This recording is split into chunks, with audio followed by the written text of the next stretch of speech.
They have to make sense to the kids, and then you can retrieve them from the chart. That's why you want to start with a blank chart and fill it in as the year goes on. So we have over here on our page our transitions. Here's the next point. If students are just saying their sentence, like for instance, the dog ran under a tree. What happened next after the dog ran under the tree? Now you point to the box, and you're only going to say to the kids, who's doing the action there? The dog. What's the dog doing? He started to shake because he was scared. The dog started to shake because he was scared. Oh no, woo, woo, woo, redundant please. So what other words can we use to replace that subject, that character that's doing the action? We could say a pronoun, a proper noun, a synonym. In this case, we use the pronoun he. What I want to show you is we wrote he on this kindergarten organizer. Now, first grade teachers, you may need to do this for your first graders as well. And that's because maybe these students are just beginning to write multiple sentences, because this will become multiple sentences. And to add a transition would be a lot of work. It would be difficult for them to fluently be able to write that. Then all you do is say, okay, who was doing the action? The dog. Let's come up with a different word, because we already used dog here. He. And then you have your action. He started to shake because he was scared. Okay. Now, what are we going to do? We're going to write that word with a capital here as our starter word. He. We're not going to put a transition. So what you notice is that if kids are ready for transitions, you can put them on that line. If not, just put whatever the starter word was in that sentence, and so that you have the capitalization in place, and then you'll put the periods in place as well. The last thing about this is when we're forming this sentence, we draw a picture. What if I formed a sentence here in a story where lightning came down and hit a tree? Well, who's doing the action? The lightning. Be careful.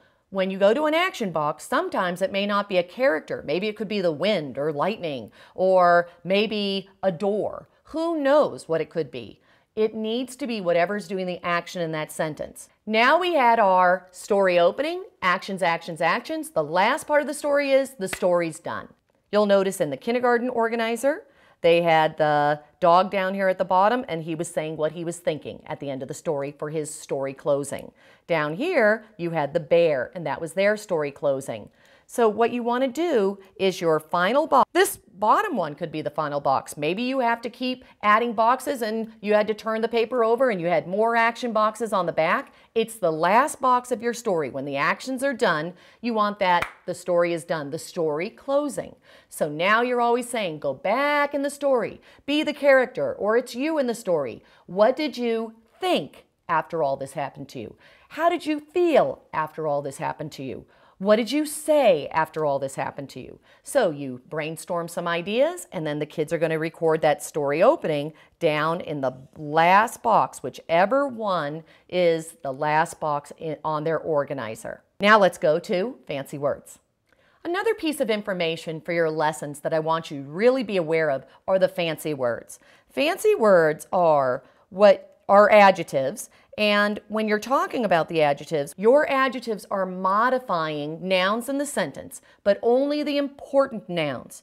So when we have our fancy words, it's critical that the students go back to their sentences and they are going to mark. They're going to put a little X. Don't put a dot because the dots are for the periods. A little X on any pictures that are important in that story sentence. So they go back, and the first thing they do is they put an X on the picture. The next thing they do is they have to decide. Choose from 3 categories. How do I want to describe the dog? Once I identify important nouns, then I have to decide on how I'm going to describe that noun. Am I going to use the 5 senses? Am I going to use a personality trait? Or am I going to use the emotion? And sometimes the emotion and personality trait don't make sense. Let's say you're describing a tree, so you're just sticking with the 5 senses. You need to decide, first of all, what are the important nouns in a sentence. And then the next thing that you need to do is you need to decide, am I going to use 5 senses?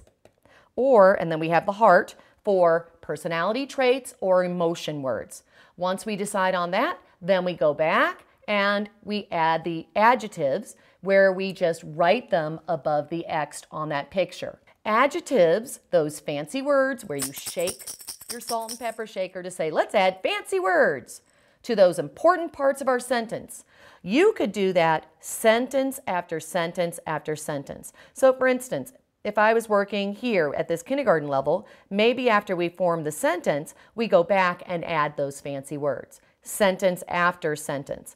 Maybe I was working here with the first graders and we wait till we finish the whole organizer, go back, rehearse the whole thing, and then add fancy words in each one of those boxes. The final point that I want to make in this lesson is this. Once they have their organizer filled out, they've orally rehearsed it over and over and over again. And remember, it's not a memorization activity. It's looking at the box and thinking what would make sense, forming sentences that make sense. So you're going to have a lot of variation in the class. You just want to make sure that they make sense. Once they say it and it makes sense, then you're going to tell children to start writing. So different children may be writing. Some children you may need to pull in order to rehearse their stories again and again. I've had times where I've had children who have difficulty writing. So maybe there's a few kids in the class who can't write. I pull them, we orally rehearse it, and at first I'll just write a dictation of their writing. Eventually down the road, for my reluctant writers, what happens is they don't want to write. When I say, okay, start writing, and then they just sit there and they won't write, what I usually do is grab their pencil, they start telling me what the story is, and I write it down. Then I hand them the pencil, and I always say, wow, you're way ahead of everyone else. Because that's the problem. They've always been behind, so they don't even want to try. If you start writing for them and they see they have a lot of words on their paper, they will start writing and continuing on in their process of putting the words on the paper.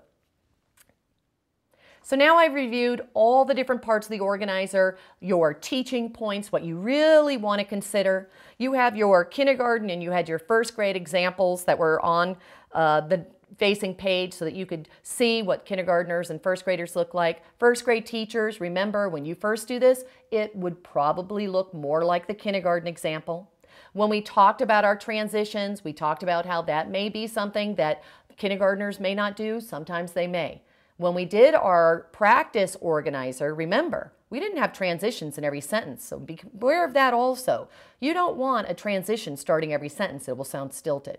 So your students now are rehearsing their story over and over and over. You're walking around the room, and when students are able to say their story with fluency, then you tell them that they can start writing, and they have their line paper to start writing out on their story. First thing you want to do on your line paper is put a yellow box here at the top line where they're going to start their writing so that they always indent. When you always indent, what happens is you teach your brain to do that, and after a while you don't even have to think about it and you won't need to give them a yellow box. All I do is take a highlighter or a crayon and I put that there. And eventually that fades away because they always do it correctly. Next part of the writing is always make sure your children have their organizer right next to their writing page.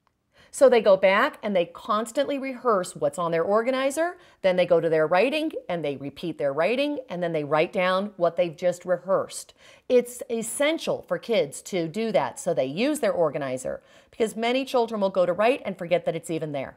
Always rehearse, write, and while you're writing, say it while you're writing, because it'll keep those ideas in your head. Is it okay to say the sentence a different way? Yes, absolutely. That's what writers do. This process is giving children a chance to revise through their oral rehearsal before they even write it down. That's what you want them to do. You don't want children to have to feel like they write something down, then they have to go back and constantly fix it, write it again. Your oral language rehearsal will also provide those revisions. Good luck on your writing, and I know you're going to love stage 2.